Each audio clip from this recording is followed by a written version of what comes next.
I'm validating that I can understand why you feel that way, but I completely think you're 100% wrong. You love thinking, but you make me think also.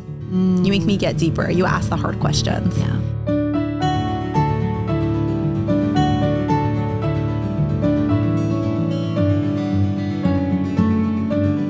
Okay, so we need to make our first podcast about ourselves, introducing ourselves, and kind of like what's our goal of the podcast. So let's just do this real time on air while we're prepping for it and kind of see what happens. I think I'm going to have an identity crisis because I have to describe myself in a few words.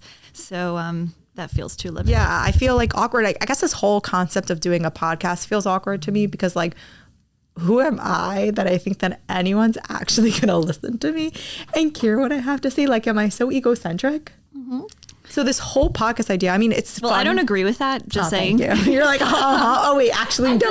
just said, and then I'm like, wait, no, not I like, know. I'm validating that I can understand why you feel that way, but I completely think you're 100% wrong. Okay, well, I appreciate that. But these are some of, I guess, my fears and insecurities that are coming up. Just like, I don't want to have this podcast out in the world for it not to have a purpose. I want this to be purposeful. I want this to be helpful. I want this to, what's the word? Add to people's lives. Right. I think the word like inspire is so cliche. We call the word sublimation, which is when you go through something and then you turn it into the ability to give back to other people. And as therapists, like we've all gone through our own lives. There's a reason why we choose to be in people's pain every single day. Why would it doesn't make any sense. Why would a person choose to put themselves into a career that is filled with pain and hurt and sadness? And it's heavy. Yeah. People's stories are heavy. And so I think there's something that we go through in our own lives that draws us into that. And if I'm being honest with myself, that's my experience of wanting to use that. And I think like a part of this podcast also is, what are some of the things like I wish I would have known back then? Or what are some of the things that I think could be helpful for others that I wish somebody would have told me while I was going through it or told me beforehand? Or what are some of the things I've learned about myself or learned about other people or learned just through clients, like just through friends also and through family members? What have I learned about myself and others that is helpful? Yeah. I think also, what about the conversations that we want more of after we finish the therapy session? Things that don't get explored or discussed in therapy, but there is so much more. Right. And that's, I guess, where our name for the podcast came out, called Beyond the Session. Exactly. We want to give people more than just a session. We want to be an extension to their session, whether they're currently in therapy or not in therapy.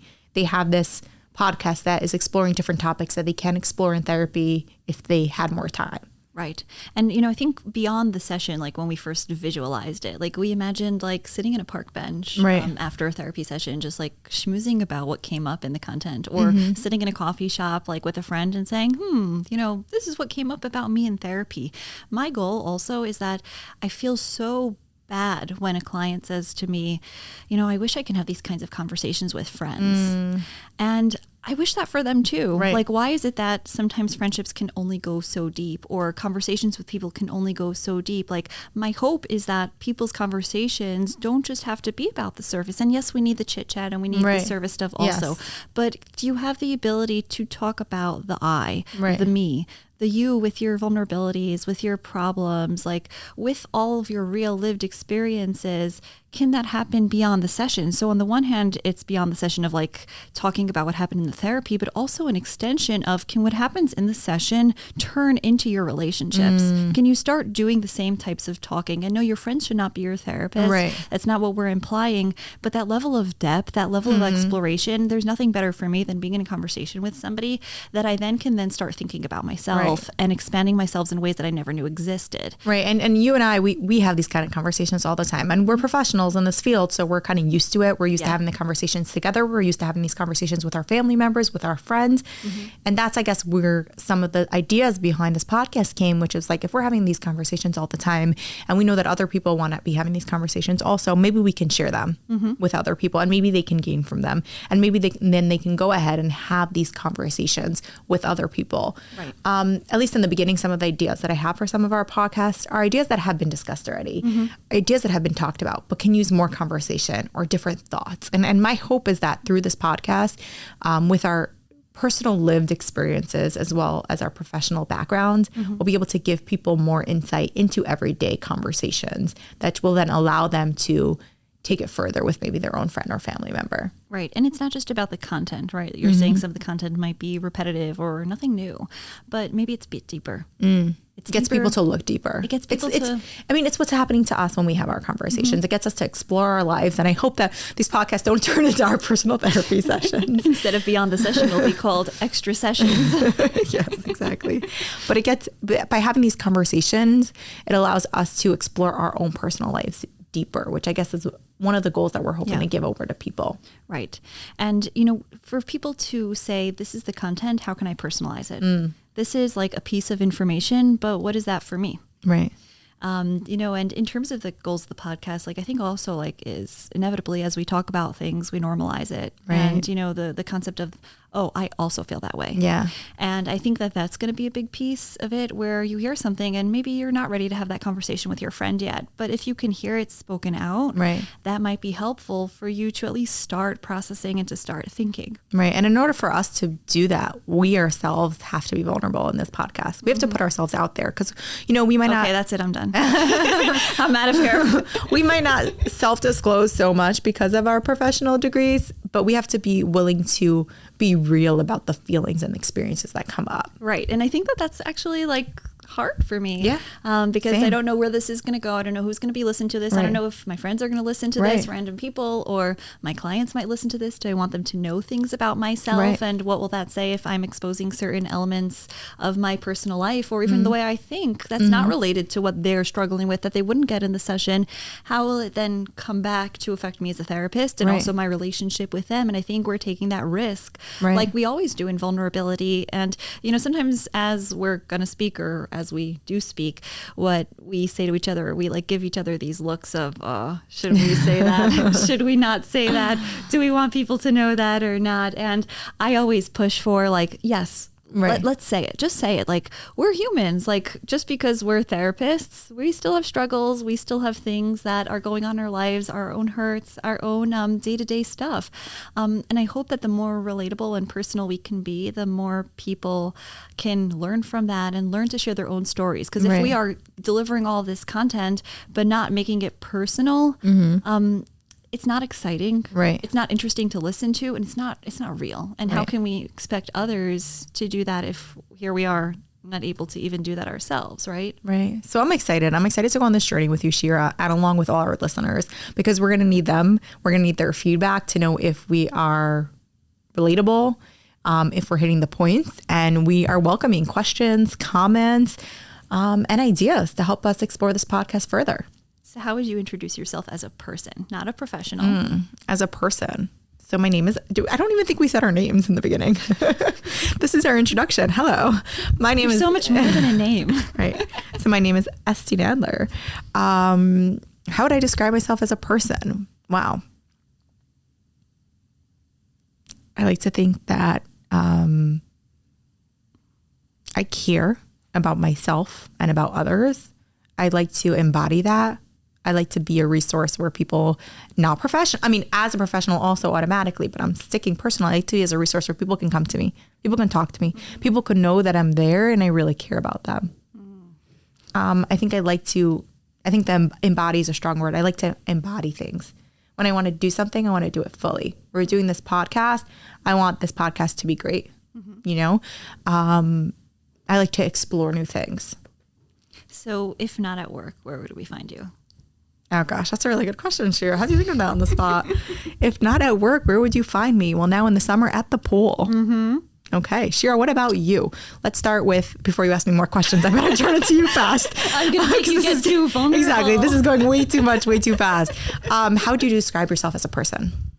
So how would I describe myself as a person? First of all, introvert. Interesting. Introvert, like a thinker. I'm really usually thinking a lot. I also love having fun. Like, again, like you said, at the pool. That's where we'll find you. You'll find me swimming. I love swimming. I have a lot of energy, so I'm very active. There's nothing better for me than just going on a walk with a friend. That's like my ultimate place to be is like in a conversation with a friend in a gorgeous park, just walking. That sounds nice. Yeah. And it's a hard question. Yeah. Well, you asked it. I know. Just because I asked the question doesn't mean I know the answers for myself. But now I should know how it is that people feel as right when you ask these questions in the room. You know, what I would describe myself as like just really curious, like just like curious. And I think curious comes hand in hand with analyzing, as long as we take away the judgment. But just like really curious about like how people are, how the world is, and also just wanting the best for them. I think like there's a lot of that care and a lot of that care and curiosity, I think is what I would call it. Well, I have a question for you now. I think this is a good question. Oh, no. If we had to say, what is one fear about this podcast that you have? That's a good question also. My fear about the podcast, I think just me as the delivering it, I think my fear is that either it'll be cliche. I think also my fear is that will people hear it in the way that I'm saying it? Right. Like, will it be taken with the intention that I'm trying to give over, or is there going to be alternative meanings? And obviously there's always going to be our own projections that we put onto things and our own interpretations. I think like those are my fears. I think also like I'm scared to be personal. Right. Yeah. In such a public way. Right. I am doing it because I think that it has a bigger purpose, but I am nervous about, you know, obviously it's not live, so we do have the ability to cut out anything. So that makes me feel a little bit safer, but it is a big leap of going out and just speaking and putting it out there, and everything that's recorded and documented can be used in some way. And, you know, I imagine somebody coming into the session of like, you said this. Right. And it's like, wait. Exactly. I think that's exactly it. I think that if I had to say what my biggest fear of doing this podcast is exactly that, is that, you know, sitting here in this room with you, it's so easy to just completely open up and just say everything. And, you know, we're giving each other looks, so we want to, okay, I'll have to share that afterwards. Just wait until we do these on video. Right. Then we're going to have to more neutral face. But there's so much that comes up here, and I want to explore, and I think it would be good. Yet I have to balance, and I have to hold back, because some things are not appropriate to share in a public forum. Right. When you don't know who your listeners are. Which is kind of confusing, you know, with social media, and as it's getting more and more out there, of like, how much do we want things to be public, and how much do we still want to have an inner private life and privacy, and not because we can't be vulnerable, but because there's certain things that are just ours. Yeah. So I think that we have to give each other, you know, the grace would be the word that comes to mind. Like, we're doing this podcast, we're exploring, we're trying it out.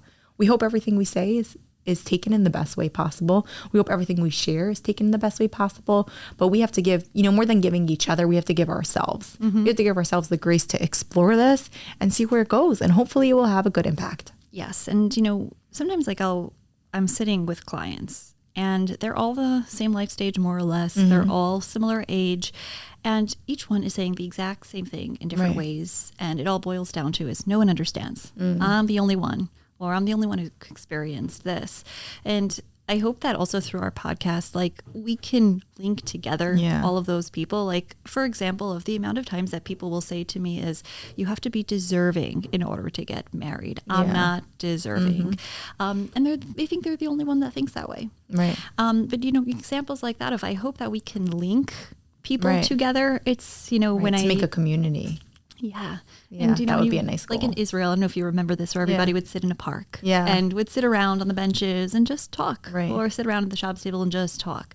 And it's almost like I want to put the microphone to those conversations of what are the types of things that you and I would sit and discuss in the park. Right. Whether it's and in a personal level, not just, you know, exchanging recipes, but probably not going to get good ones from me. But just in terms of like more material and more personal stories, and